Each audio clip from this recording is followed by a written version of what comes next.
Legal, bom, a gente chegou então na parte do curso onde realmente o bicho vai pegar, o bagulho vai ficar louco.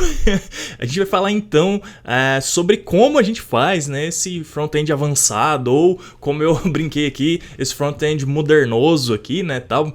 E eu vou começar então nessa aula aqui te apresentando o nosso cinturão do Batman, né, que eu costumo brincar, que é cheio de coisinhas que vai ajudar a gente aí nessa missão de fazer front-end modernoso. Então eu vou começar a apresentar essas ferramentas aí que estão nesse nosso cinto do Batman. E a primeira delas é o Node.js, tá? O Node, ele é um framework que foi desenvolvido, né? Foi criado já há um bom tempo atrás, me perdoe, agora eu não vou lembrar o ano. Mas basicamente é um framework para escrever JavaScript na parte do servidor, tá? Então ele não é um framework de front-end, mas por que a gente usa ele nos projetos front-end? Por que a gente começa a fazer um projeto front-end mais contemporâneo, mais moderno, tal, com o Node? Porque ele dá acesso pra gente, através do Node, a gente consegue ter acesso a isso aqui, ó, aos packages do Node, tá? Toda vez que você vê essa logo aqui ou ouvir falar de Node Package Manager, tá? O Node Package Manager, ele é uma ferramenta também, né, digamos assim, uma coisa que você instala para você poder usar, que ele te dá acesso aos pacotes do Node. O que são esses pacotes? Se você veio do universo do jQuery, por exemplo, se você já trabalhou um pouquinho com HTML, CSS, JavaScript, veio lá do jQuery, né, usou muito jQuery para desenvolver para web, você deve estar acostumado então com aquela coisa de plugins jQuery, né, ou scripts jQuery. O que eram esses plugins ou scripts? Eram funcionalidades específicas escritas em jQuery que você usa. Então, sei lá, é um plugin de slider jQuery, e aí então você consegue utilizar aquele conjunto de código em jQuery que servia para fazer um slider no seu site, por exemplo. E por aí vai um monte de outros tipos de plugin jQuery. Aqui no universo do JavaScript modernoso, funciona mais ou menos da mesma maneira, só que o que ficou mais comum, tá? Não é um único jeito, mas o que ficou mais comum e, tipo assim, esmagadoramente mais comum é utilizar os packages do Node, tá? Do NPM. Então, praticamente hoje todo mundo que faz um código lá que pode ser reutilizável para alguma funcionalidade, por exemplo, um código lá, um script que faz gráficos, tá?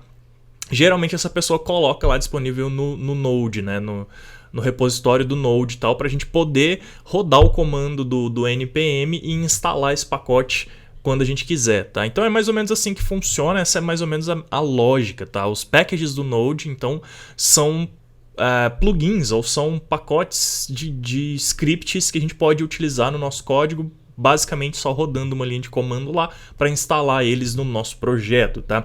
E isso só é possível se a gente usar o Node. Então a gente precisa do Node para poder ter acesso aos packages, beleza?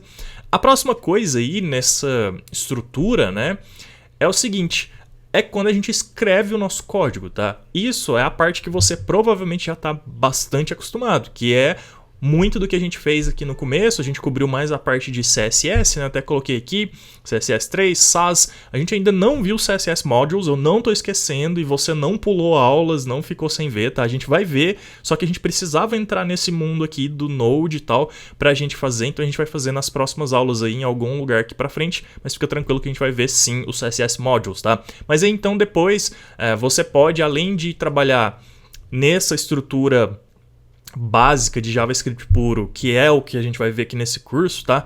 Depois você pode dar um passinho adiante e partir para esses frameworks aqui do Vue, do React ou do Angular, que todos eles, independente de como você vai escrever o código da aplicação, todos eles são baseados nessa estrutura aqui, ó, de Node e packages do Node, beleza? Tá, e aí depois que a gente escreve a nossa aplicação e tal, se você prestou atenção na aula que eu dei sobre ES6, né? Eu falei então sobre eu falei muito sobre compatibilidade, né? Inclusive foi o motivo que surgiu o ECMAScript, né? Foi para manter uma compatibilidade, uma padronização, tal. E o que acontece? Quando a gente escreve código de ES6 para frente, né? Ainda tem muita gente que usa browser antigo que não dá suporte para várias funcionalidades do S6. Mesmo o S6 tendo sido lançado em 2015, tá? Que já tem um tempinho, né? Ainda assim, tem muitas pessoas que usam navegadores que não dão suporte, ou versões mais antigas de navegadores que não dão suporte para algumas funcionalidades que veio aqui no S6, tá? E isso se tornaria uma grande dor de cabeça, porque a gente teria que ficar fazendo código, blocos de código específicos para, tipo assim, se for um navegador tal, antigo, que não tem suporte para arrow functions, por exemplo, aí rode esse outro código aqui, tal, desse outro arquivo, tal. Teria que ficar fazendo muitos ifs, criando muitas verificações de compatibilidade de browser para fazer isso ficar cross-browser, digamos assim, tá? E isso seria o inferno na Terra, porque é absurdamente difícil fazer isso, é absurdamente difícil você tentar escrever um código e ficar criando lá as condicionais para verificar a versão de navegador, certo? E aí a galera foi veloz, foi sagaz e criou o Babel, tá? O Babel, então, ele faz o seguinte, ele converte o código ES6 que a gente escreve para ES5. Em resumo é isso, ele faz muita coisa por trás ali, ele tem bastante coisa interessante, mas a função dele é essa, tá? É pegar código mais contemporâneo e transpilar ele, converter ele para um código mais, entre aspas, antigo. A palavra certa não é antigo, é um código mais cross-browser. É um código que a gente sabe que depois que passar pelo Babel, então a gente escreve aqui em ES6, usa SAS, usa tudo que a gente quiser. Na verdade, o Babel ele é mais para JavaScript, tá? Não é para CSS não, tá?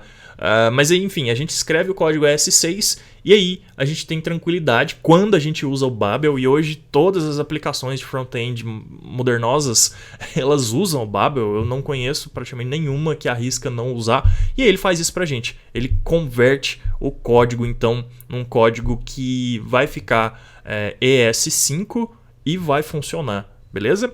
E aí por último então a gente tem um carinha aqui chamado Webpack, tá? E o Webpack é o seguinte, ele é um gerenciador de pacotes. Eu sei que nesse momento já tá ficando muita coisa e você deve estar falando, pô, Brunão, eu tô interessado em fazer as coisas de front-end e tal, e você já tá me trazendo um monte de coisa complicada aí que, cara, esse bagulho vai ficar louco agora, eu vou ter que aprender tudo isso aí. Não, tá? Isso aqui são ferramentas que vão meio que, depois que a gente faz uma configuração inicial, elas vão rodar ali por trás e vão fazer toda a mágica pra gente, tá? Mas a gente precisa conhecer pelo menos esses componentes aqui, essas coisas que estão nesse nosso cinturão do Batman que eu falei, tá? Para quando a gente precisar usar elas, a gente vai usar. Mas a gente não tem que estudar isso aqui, pelo menos não para fazer o que a gente vai fazer aqui nesse curso de front-end e tal. E eu conheço poucos devs que vão a fundo nisso aqui ou nisso aqui, ou no Node já é porque é back-end, tem muita gente que vai e aprende, mas para front-end também você não precisa entrar muito a fundo em Node e tal. Então fica tranquilo, tranquila, tá? E vamos lá. Voltando ao Webpack então, tá? O Webpack faz o seguinte, imagina que no seu projeto lá você tem, e vai acontecer, de você ter mais de 100 packages. Você acha que não é possível? Mas sim, porque os packages, quando você usa um package, às vezes para fazer aquela funcionalidade que você quer, por exemplo, vou usar o mesmo exemplo de gráficos, tá? Às vezes aquele package de gráficos, ele tá usando dentro dele outro package ou vários outros packages de outras pessoas que fizeram e colocaram no repositório do Node, lá do NPM e tal. Então existe esse nesting, tá? Esse aninhamento de packages um dentro do outro, que quando você usa um, na verdade, às vezes você tá usando 5 ou 6, tá? Então quando você tem muitos pacotes no seu projeto, a parte mais importante que ele faz pra gente, na minha opinião, tá? A parte mais importante que ele faz pra gente é o seguinte, ele compila, tá? Ele deixa, então, a gente ter o código, né, da nossa aplicação em diversas pastas. A gente pode organizar a estrutura da nossa aplicação, do nosso front-end ali, do nosso projeto, de inúmeras maneiras diferentes, que o Webpack ele vai mapear todas essas pastas. Então se eu tiver 30 arquivos de JavaScript diferentes no meu projeto, o que também vai acontecer com muita frequência daqui pra frente nos seus novos projetos aí, depois que você aprender o que eu tô te ensinando aqui no curso. Se você tiver 30 projetos de JavaScript, o que o Webpack também faz é pegar todo mundo, jogar dentro de um mesmo arquivo, né? E compilar esse arquivo depois final. Dá pra fazer isso com o Babel também, mas não exatamente desse jeito. O Babel, ele compila um arquivo, tá? E o Webpack, ele compila vários, como eu tô te falando, assim, se você tiver uns 30. E aí, no final, então, o Webpack vai pegar lá todos os arquivos de JavaScript da pasta de componentes, todos os arquivos de JavaScript da pasta, sei lá, de middleware, se tiver, geralmente não tem em front-end, mas enfim, ele vai pegar todos os arquivos de JavaScript e vai gerar um único arquivo final, compilado, minificado, se não me engano, que vai ser o nosso bundle.js, tá? Esse bundle.js, na verdade, ele pode ter qualquer nome, tá? O nome mais comum que a gente vê por aí é bundle, mas também a gente pode ver build e também... bundle e build são os mais comuns, se não me engano, tá? Mas pode ser qualquer nome. A gente até pode configurar isso para colocar o nome que a gente quiser. Mas é isso. O Webpack então vai juntar tudo, todos os packages, tudo que a gente usou, vai separar também o que não precisa ser gerado aqui dentro, tal, que são códigos dos packages, né? Do package a gente, por exemplo, só precisa o resultado final ou o que a gente escreve na nossa aplicação. A gente não precisa do código do package sendo embutido, né, do package inteiro sendo embutido aqui no bundle.js. Então, o Webpack ele toma conta de tudo pra gente.